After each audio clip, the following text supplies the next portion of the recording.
En este video examinaremos muy brevemente lo que Lewis Carroll presenta con estos dos libros, Alicia en el País de las Maravillas, Alicia a través del espejo, que son dos aproximaciones diferentes en torno al eje de qué y cómo conocemos. Alicia debe lidiar con realidades que ponen en jaque lo que ha aprendido de sí y del mundo que la rodea. Sus desplazamientos revelan transiciones que, a la vez que implican cambios bruscos y permanentes de escenarios, también suponen cambios de estado, no solo de la vigilia al sueño, sino incluso de la niñez a la adolescencia y de una semiótica tradicional a la que admite las múltiples combinatorias lúdicas del nonsense. En El País de las Maravillas se opera un descenso, un trayecto vertical a través de la madriguera del conejo, en el que se inicia el proceso de pérdida de la identidad en Alicia, a medida en que se desmontan todos los presupuestos que sostienen el conocimiento que tiene de las cosas. Por otra parte, a través del espejo, muestra un pasaje al otro mundo que se produce en el eje horizontal, hacia una dimensión que replica lo que el espejo abarca del ambiente conocido y doméstico en una imagen invertida. Sin embargo, todo lo que se refleja no forma parte de ese mundo especular. Y entonces, en la casa del espejo existen espacios ignotos y fantásticos que también implica que todo lo que vemos y cómo lo vemos no coincide exactamente con todo lo que existe. El elemento disparador de la aventura de Alicia en el País de las Maravillas es el aburrimiento. Ella está cansada de no hacer nada. La entrada a la madriguera del conejo abre a lo maravilloso en tanto contraposición al tedio de la nada que hacer. Según Ali Ben Makhlouf, la oposición entre ambos estados estaría concentrada en la polisemia que la palabra wonder ofrece en inglés. En primer lugar, admite que se diga I wonder who's at the door. Me pregunto quién está en la puerta. Y con tantas entradas y salidas que hay en la obra de Carroll, este sentido está presente permanentemente. En segundo lugar, tenemos una expresión como I wonder at your behavior. Tu comportamiento me sorprende. Y todos los comportamientos le resultan extraños a Alicia. Y finalmente se usa en expresiones como A Wonderful Sky o The Seven Wonders of the World, que así también entendemos los países en los que se adentra nuestra protagonista. El primero de los sentidos, el de me pregunto si, es quizás el más recurrente y asocia este cuestionarse permanente de Alicia con el extrañamiento a la que se la someten los sucesivos escenarios, a la rareza de todo lo que se le aparece de manera repentina, lo radicalmente novedoso respecto a lo conocido, lo descentrado. Y este cuestionamiento permanente señala la relación radical con la novedad que rompe no solo con el hastío del afuera, sino también, y al mismo tiempo, con las correlaciones habituales y los hábitos impuestos por ese afuera. Los mundos visitados por Alicia resultan sorprendentes, esconden ese sentido que los medievales otorgaban a la mirabilia, con la que los viajeros se confrontaban en tierras lejanas, es decir, con lo extraordinario, aquello que suscita admiración y sorpresa para la cultura de Occidente. Es en Alicia lo inesperado que se somete a cotejo, que se interroga, para lo que no se halla un correlato preciso en ese mundo del afuera del que ella proviene. En el descenso por la madriguera se alteran las jerarquías y no hay reglas de juego. Pero en la casa del espejo, el tablero de ajedrez, a pesar de las dificultades, parece sugerir que existe un recorrido que organiza la partida, aunque la lógica del espacio se invierta y Alicia se encuentre dando saltos entre lugares muy diversos que no guardan en apariencia más relación que la de estar vinculados con el damero. En ambos casos, sin embargo, parece sugerirse que en la vigilia la superficie de lo visible logra dominar apenas el caos de que es el que le subyace y que emerge y predomina en una sintaxis onírica que no es causal, sino que se expresa en los saltos temporales y espaciales y en la conjunción inesperada de los elementos que componen sus imágenes. En la secuencia de los sueños prevalece lo que la vigilia admitiría definir como un nonsense, y el nonsense lingüístico es precisamente el que viene a alterar las frágiles seguridades de Alicia y la confianza absoluta que trae desde el afuera en la educación recibida, a la que apela a través de la aplicación de una concepción rígida y prescriptiva del lenguaje. En el País de las Maravillas, los libros de escuela son un referente necesario para relacionarse con los demás personajes. Pensemos, por ejemplo, en cómo interpela al ratón con el vocativo de la conjunción latina y la gramática de casos. Luego apela al libro de francés, del que recuerda algunas frases sueltas e inadecuadas para la ocasión, como où est ma chatte, es decir, ¿dónde está mi gata?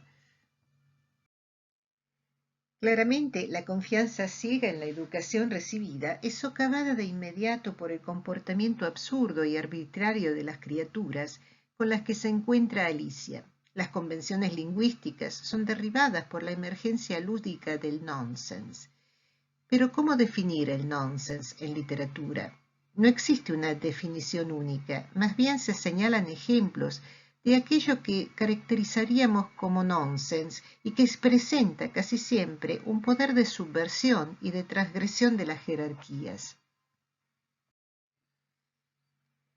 En efecto, el nonsense no implica que no haya sentido, sino que apunta en su dinámica a la artificialidad del mundo racional y de los sistemas que determinan cómo deben disponerse los elementos para tener sentido y producirlo. La aparición del nonsense alerta entonces a quien lee sobre la construcción artificial de las relaciones lingüísticas y semánticas que ordenan nuestro mundo. El nonsense era un estilo muy en boga en la época de Carroll y difundido a través de los libros de Edward Lear, quien compilaba y creaba breves poemitas de una estrofa llamados limerick, siguiendo el esquema AABBA, que aludían a un personaje en el primer verso, lo situaban en un lugar concreto y lo definían a través de una anécdota insólita, ridícula y trascendente. Muy difícil, por otra parte, de desmentir. Pensemos que era la época de los grandes relatos y estos episodios nimios y absurdos creaban un fuerte contraste. Veamos lo que dice el limerick de la imagen. There was an old man of Hong Kong who never did anything wrong. He lay on his back with his head on a sack, the innocuous old man of Hong Kong. Y eso es todo. No hay más que lo que ahí se expresa. Todos los poemitas tenían ese comienzo con una young old person, man or lady en los sitios más próximos o más exóticos y que los versos captaban en un instante de su existencia. Las colecciones de Lear eran ampliamente conocidas por el público lector de Lewis Carroll y reconocían en el guiño cómplice de la risa provoca una deconstrucción lúdica del sentido. El nonsense viene a romper el vínculo socialmente establecido entre significado y significante, que transforma una relación arbitraria entre una palabra y su significado en una convención compartida. La falta de relaciones motivadas entre palabras y significados encuentra una representación ejemplar en la escena de A través del espejo, en la que Alicia ingresa en el bosque en que las cosas carecen de nombre. En la Alicia anotada, Martin Gardner comenta lo siguiente: el bosque en el que las cosas no tienen nombre es en realidad el universo mismo, independientemente de las criaturas manipuladoras de símbolos que ponen etiquetas a sus elementos.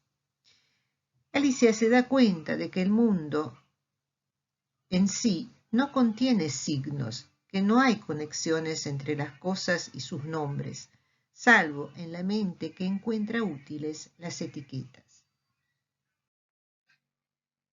Estamos en el momento en que Alicia atraviesa el bosque abrazada a un cervatillo que le explica las características del lugar, que es una naturaleza que existe al margen de los afanes de nominación de los seres humanos. Pero cuando salen de ese espacio de indeterminación lingüística, comienzan a regir las normas y jerarquías impuestas por el lenguaje, entonces el cervatillo toma inmediata conciencia de las diferencias que hacen de él un animal vulnerable y de Alicia la representante peligrosa de una humanidad que lo convirtió en animal de presa. El lenguaje produce discontinuidades ahí donde la vida se presenta en la multiplicidad del devenir. Produce diferencias que catalogan especies, características, etc. La salida del bosque, sin nombre, está marcada por la separación neta entre los caminantes. «Soy un cervatillo», exclama el animal e inmediatamente reconoce: «Dios mío, y tú eres una criatura humana». Tras lo cual, acota el narrador, una expresión de súbita alarma asomó a sus hermosos ojos castaños y un instante después salió disparado. La naturaleza esencialmente relativa y por ende poco confiable del lenguaje se pone en evidencia ante las permanentes incomprensiones que rigen las conversaciones entre Alicia y las criaturas, a menudo debidas a interpretaciones opuestas de palabras homónimas y homófanas, como sucede en el episodio con el ratón, donde leemos: «Mine is a long and a sad tale», said the mouse, turning to Alice and sighing. «It is a long tale, certainly», said Alice, looking down with wonder at the mouse's tail. «But why do you call it sad?» Los personajes otorgan a las palabras significados diferentes e irreconciliables, como es el caso de la homofonía entre tail y tail. Pero los fenómenos de incomprensión no se relacionan únicamente con la potencial mala interpretación, sino con cuestiones inherentes al mismo lenguaje. Los personajes ponen en evidencia, por ejemplo, la arbitrariedad que vincula las palabras y las cosas cuando acuden a etimologías falaces en el intento de crear relaciones artificiales entre palabras relacionadas únicamente en el nivel formal. Es en este sentido que tenemos al grifo explicándole a Alicia que el significado de la palabra whitening, que es un pez, la merluza, se relaciona con blacking, que es una pomada para zapatos. Dentro de lo que podría percibirse como un vacío lógico en la lengua inglesa, el grifo intenta mantener la oposición blanco-negro que forman ambas palabras, y la relación estaría marcada por el brillo del pez o del calzado lustrado. La explicación absurda pretende vincular entonces el elemento que da brillo a los zapatos en la superficie terrestre, blaking, con algo que tenga una utilidad equivalente en las profundidades acuáticas y que entonces acarrearía en su nombre la oposición que se da en el espacio. Y esto sería whiting. Es decir, los choques permanentes entre las formas lingüísticas distorsionadas por las criaturas van creando en la protagonista la sospecha saludable respecto a la autoridad del lenguaje en tanto herramienta que crea categorías, jerarquías e impone sentidos e interpretaciones. Los viajes de Alicia no se reducen, como lo resalta Jean-Jacques Lecercle en Philosophy of Nonsense, a un proceso de adaptación ciega a las reglas, sino más bien a, lo cito, la revelación de una confianza limitada y errática, literalmente errática, a lo largo de su derrotero en el País de las Maravillas, a través de las reglas y su subversión. Esta es la moral del nonsense, dice el autor. Las reglas del lenguaje y de las convenciones existen, pero podemos ajustarnos a ellas solo si las transformamos, transgrediéndolas, o para usar una expresión conocida, respaldándolas mientras las borramos. Esto quiere decir que el nonsense no se sostiene si no fuéramos absolutamente conscientes del sentido que se está subvirtiendo.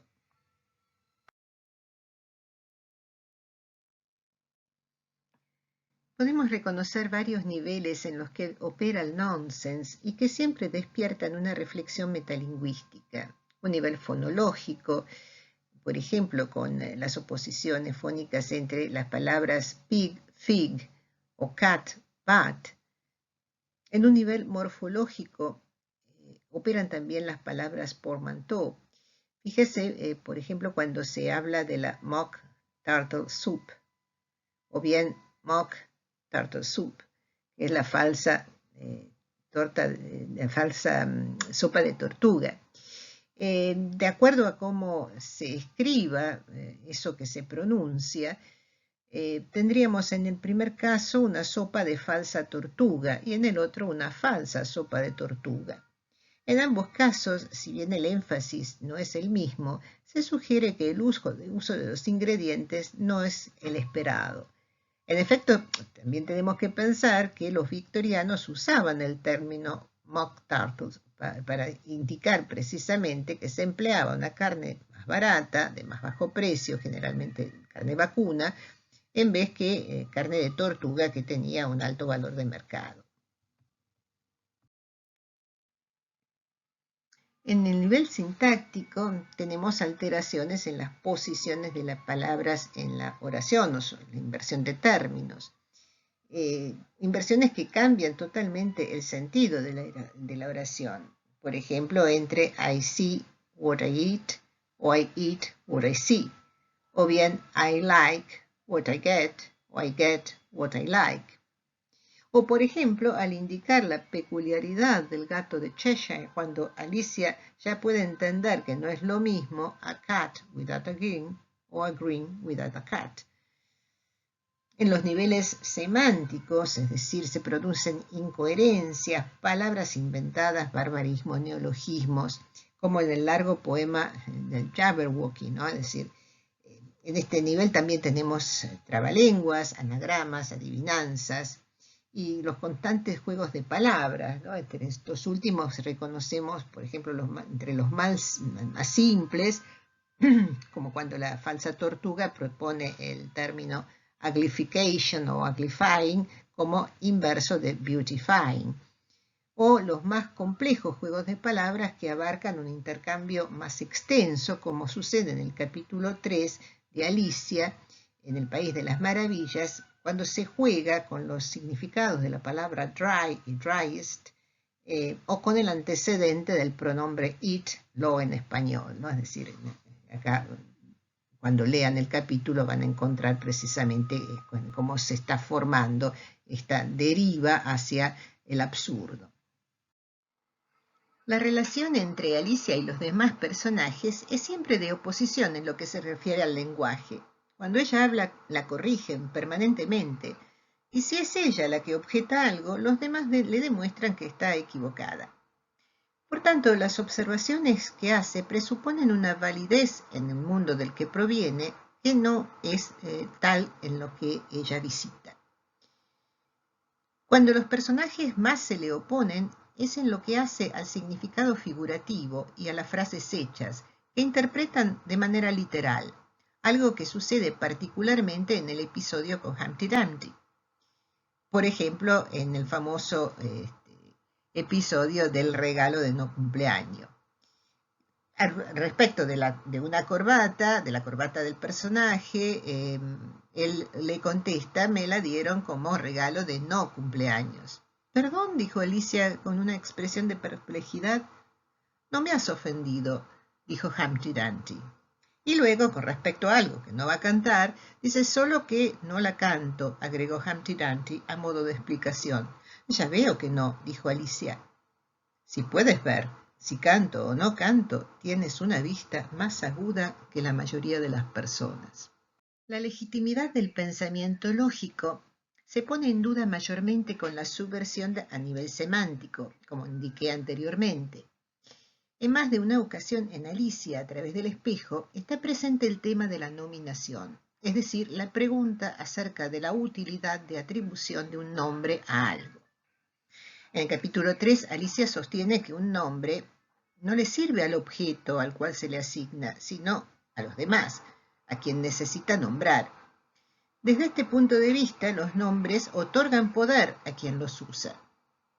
Al atravesar el bosque donde las cosas no tienen nombre, sin embargo, ella olvidará su nombre, pasando a ser entonces víctima de esa misma posición que sostenía, con el consiguiente dilema acerca de la identidad.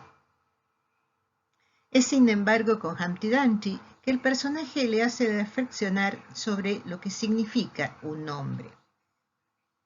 Me llamo Alicia, dice ella, pero ¿qué nombre más estúpido?, interrumpió Humpty Dumpty con impaciencia. ¿Qué significa?